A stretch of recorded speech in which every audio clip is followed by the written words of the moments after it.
नमस्ते विद्यार्थी मित्रों, हूँ वाछानिधि मारी यूट्यूब चेनल निधि स्टडी पॉइंट में आप सर्वे विद्यार्थी मित्रों फरी एक वखत हार्दिक स्वागत करूँ छूँ।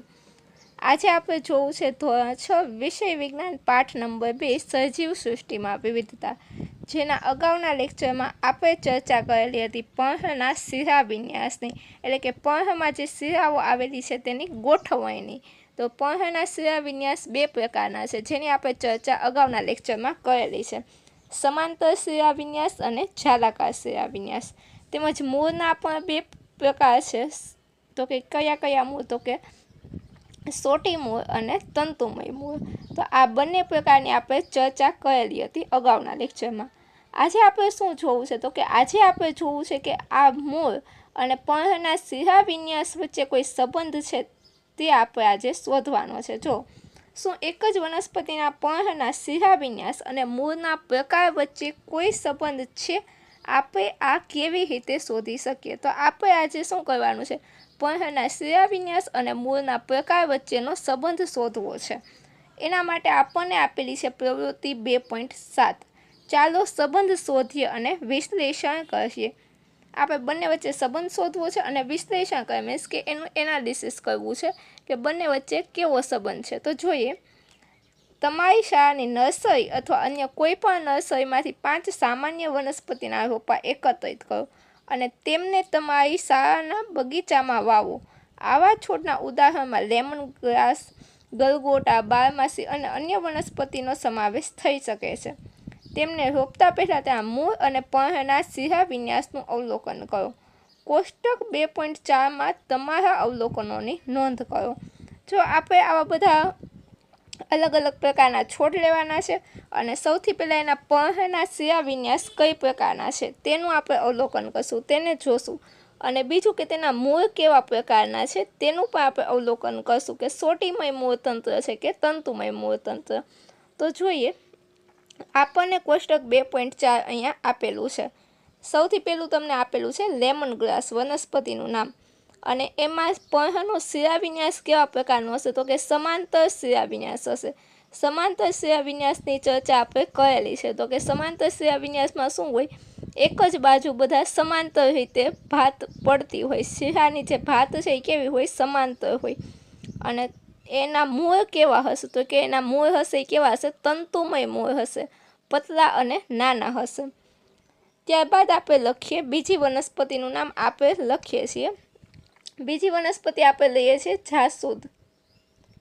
जासूद हशे एमां कया प्रकारनो शिरा विन्यास हशे, तो कि एमां जाळीदार शिरा विन्यास आपणे जोवा मळशे। अने एना मूळ केवा हशे, तो कि एना मूळ हशे केवा, सोटीमय मूळतंत्र। सोटीमय मूळतंत्र। सोटीमय मूळतंत्र हशे। जासूद में जाळीदार शिरा विन्यास अने मूळतंत्र केवुं हशे, सोटीमय। एवी रीते जासूदनी पछी आपणे शुं लईए, तो कि आपणे लईए छीए आंबो। आंबो छे एमां पण केवुं हशे, तो कि आंबामां पण पर्णनो शिरा विन्यास केवो हशे, जाळीदार हशे। आने तमे जाळीदार शिरा विन्यास पण कही शको छो अने साथे साथे जालाकार शिरा विन्यास पण कही शको छो। जे जूनी टेक्स्टबुक हतुं एमां एनुं नाम आपणे शुं आपता, जालाकार शिरा विन्यास। अत्यारे आपणे जाळीदार शिरा विन्यास आपेलुं छे, तो आपणे जाळीदार लखशुं। अने साथे एना मूळ केवा हशे, तो कि सोटीमय मूळतंत्र हशे। एवी रीते आपणे आगळ चौथुं लखीए, तो कि शुं आवशे, चौथुं आपणे लखीए छीए, हुं आ काढी नाखुं छुं। चौथामां शुं आवशे, तो कि चौथामां आपणे लखीए केर। केરના પાન છે એમાં केरना पाननो शिरा विन्यास केवो हशे, तो कि समांतर शिरा विन्यास आपणे जोवा मळशे। अने साथे साथे एना मूळनो प्रकार केवो हशे, तो कि तंतुमय मूळतंत्र हशे। त्यारबाद आपणे पांचमुं लखीए मकाई। मकाईना पान। मकाईना पाननो केवो हशे, तो कि शिरा विन्यास हशे समांतर शिरा विन्यास। समांतर शिरा विन्यास। अने एना मूळ केवा हशे, तो कि तंतुमय मूळ हशे। एना पण मूळ केवा हशे, तंतुमय मूळ हशे। तो चलो आटली वस्तु आपणी क्लियर थई गई। तो आपणे जो बधुं जोता एक अंदाजो आव्यो કે જેમાં જેમાં પર્ણનો શિરા વિન્યાસ કેવો હતો, સમાંતર હતો, એના મૂળ કેવા હતા? તંતુમય હતા. અને જેના પર્ણમાં જાલાકાર અથવા તો જાળીદાર શિરાવિન્યાસ હતો એના મૂળ હંમેશા કેવા હતા? સોટીમય મૂળ હતા. તો આ ઉપરથી આપણને એક સંબંધ અહીંયા મળે છે કે જે વનસ્પતિના પર્ણનો શિરાવિન્યાસ સમાંતર હશે તેના મૂળ હંમેશા કેવા હશે? તંતુમય હશે. અને જે વનસ્પતિના પર્ણો કેવા હશે? તો કે જાળીદાર શિરાવિન્યાસ ધરાવતા હશે તેના મૂળનો પ્રકાર હંમેશા કેવો હશે? સોટીમય મૂળ હશે. તો જો શું તમને આ વનસ્પતિના પર્ણના શિરાવિન્યાસ અને મૂળના પ્રકાર વચ્ચે કોઈ સંબંધ જોવા મળ્યો? બારમાસીનું મૂળ છે કેવું? સોટીમય મૂળ અને પર્ણો કેવા? જાળીદાર શિરાવિન્યાસ ધરાવે છે. શું જાળીદાર શિરાવિન્યાસ ધરાવતી અન્ય વનસ્પતિ પણ સોટીમય મૂળ ધરાવે છે? બીજી બાજુ લેમન ગ્રાસમાં તંતુમય મૂળ અને પર્ણમાં સમાંતર શિરાવિન્યાસ હોય છે. શું સમાંતર શિરાવિન્યાસ ધરાવતી અન્ય વનસ્પતિ પણ તંતુમય મૂળ ધરાવે છે? સામાન્ય રીતે જાળીદાર શિરાવિન્યાસ ધરાવતી વનસ્પતિમાં સોટીમય મૂળ અને સમાંતર શિરાવિન્યાસ ધરાવતી વનસ્પતિમાં શું હોય છે? તંતુમય મૂળ હોય છે. તો ઘણી વખત આપણને આવા એક માર્કમાં પ્રશ્ન પૂછી શકે કે જાળીદાર શિરાવિન્યાસ ધરાવતી વનસ્પતિમાં કયા પ્રકારનું મૂળ હોય? તો કે સોટીમય મૂળ હોય. અને સમાંતર શિરાવિન્યાસ ધરાવતી વનસ્પતિમાં કયું હોય? તંતુમય મૂળ હોય છે.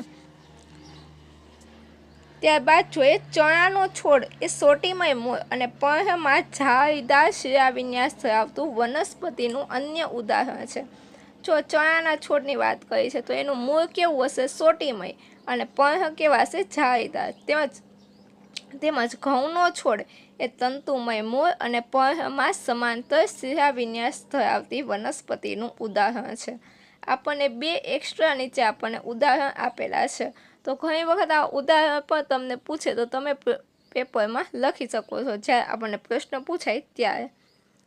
ત્યારબાદ જોઈએ પેજ નંબર 20 ઉપર આપણને શું આપેલું છે.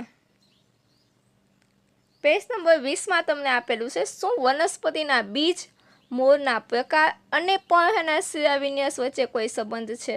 શું બધા બીજ સમાન છે? ચાલો તુલના કરીએ. આપણને શું આપેલું છે? પહેલાં આપણે મૂળ અને પર્ણના શિરાવિન્યાસ વચ્ચે સંબંધ મેળવ્યો. હવે આપણે એમાં ત્રીજી વસ્તુ એક એડ કરી છે કે એના બીજમાં અને પર્ણના શિરાવિન્યાસ અને મૂળ આ ત્રણેયમાં પણ કંઈક સંબંધ છે તેની આપણે ચર્ચા કરવી છે. તેના માટે આપણને આપેલી છે પ્રવૃત્તિ 2.8 ચાલો તુલના કરીએ. તો એના માટે આપણને શું આપેલું છે? તો કે ચણા અને મકાઈના બીજને 2-3 દિવસ સુધી પાણીમાં પલાળી રાખો. ચણા અને મકાઈના બીજને આપણે 2-3 દિવસ પલાળી રાખવાના છે. ચણાના બીજા આવરણને દૂર કરો. બીજા આવરણ એટલે શું? તો કે એની ઉપરની જે પડ હોય જેને આપણે છાલ કહીએ છીએ એ પડ જે છે એ પાણીમાં પલળશે એટલે થોડુંક ભીનું બનશે અને સરળતાથી નીકળી શકશે. એને આપણે દૂર કરવાનું છે. ચણા અને મકાઈના બીજની સંરચનાનું અવલોકન કરો અને એની અંદરની રચના આપણે જોવાની છે. જો ચણાનું તમે ઉપરનું જે છાલ જેવું પડશે બીજા આવરણ એને તમે દૂર કરશો એટલે તમને કંઈક દેખાશે. તો કે તમને શું દેખાશે? તો કે ચણા છે એ આમ બે ભાગ પડેલા દેખાશે, એના બે ફાડા થઈ શકે. અને મકાઈનું ઉપરનું તમે બીજા આવરણ દૂર કરશો તો પણ એના બે ફાડા થઈ શકશે નહીં. તો જો તમે જોશો કે ચણાના બીજ બે ભાગમાં વિભાજિત થયેલા છે. આકૃતિ 2.6 અને આ જે ભાગ છે એને શું કહેવાય છે? બીજપત્ર કહેવાય છે. જે બે ભાગ પડે છે તેને. જે વનસ્પતિના બે બીજપત્રો ધરાવે છે તેને હંમેશા કેવી કહેવાય છે?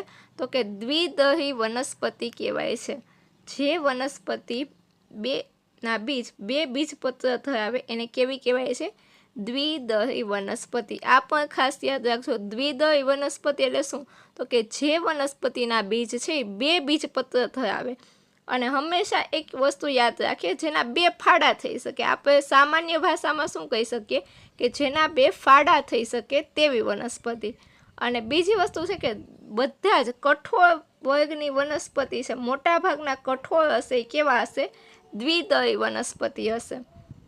મકાઈમાં એક જ પાતળું બીજ હોય છે. આવા બીજ ધરાવતી વનસ્પતિને એકદળી વનસ્પતિ કહેવાય છે. મકાઈમાં શું હોય છે? એક જ બીજપત્ર હોય અને આવા બીજ ધરાવતી વનસ્પતિને કેવી કહેવાય? એકદળી વનસ્પતિ કહેવાય. અને ધાન્ય પાક હોય છે. અનાજ જેને આપણે કહીએ ધાન્ય પાક એટલે કે ઘઉં છે, ચોખા છે, મકાઈ છે, બાજરો છે, આ બધા કેવા હશે? એકદળી વનસ્પતિ કહેવાશે. તો તમને જો એકદળી વનસ્પતિ અને દ્વિદળી વનસ્પતિનો તફાવત પૂછે તો પણ તમે લખી શકો. અને તમને એના વચ્ચેનો સંબંધ હવે કીધો છે કે જો એના વચ્ચે સંબંધ શું છે એની ચર્ચા કરીએ. શું તમને વનસ્પતિના પર્ણના શિરાવિન્યાસ, મૂળના પ્રકાર અને બીજમાં બીજપત્રોની સંખ્યા વચ્ચે કોઈ સંબંધ જોવા મળ્યો? જો પહેલાં જ આપણે અગાઉના જે પેરેગ્રાફ હતો એમાં ચર્ચા કરી કે ચણા છે એ કેવા? તો કે ઝાલાકાર શિરાવિન્યાસ ધરાવે છે, સોટીમય મૂળતંત્ર ધરાવે છે અને દ્વિદળી વનસ્પતિ. ચણા છે એ કેવા છે? દ્વિદળી વનસ્પતિ છે. તો આના ઉપરથી આપણને એક અંદાજ આવે કે દ્વિદળી વનસ્પતિ કેવો? જાળીદાર શિરાવિન્યાસ અને સોટીમય મૂળતંત્ર ધરાવે છે. જ્યારે એકદળી વનસ્પતિ શું? તો કે સમાંતર શિરાવિન્યાસ અને તંતુમય મૂળતંત્ર ધરાવે છે.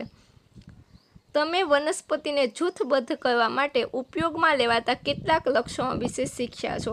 ચાલો હવે આપણે પ્રાણીઓને વધુ વિગતવાર જૂથબદ્ધ કરતા શીખીએ.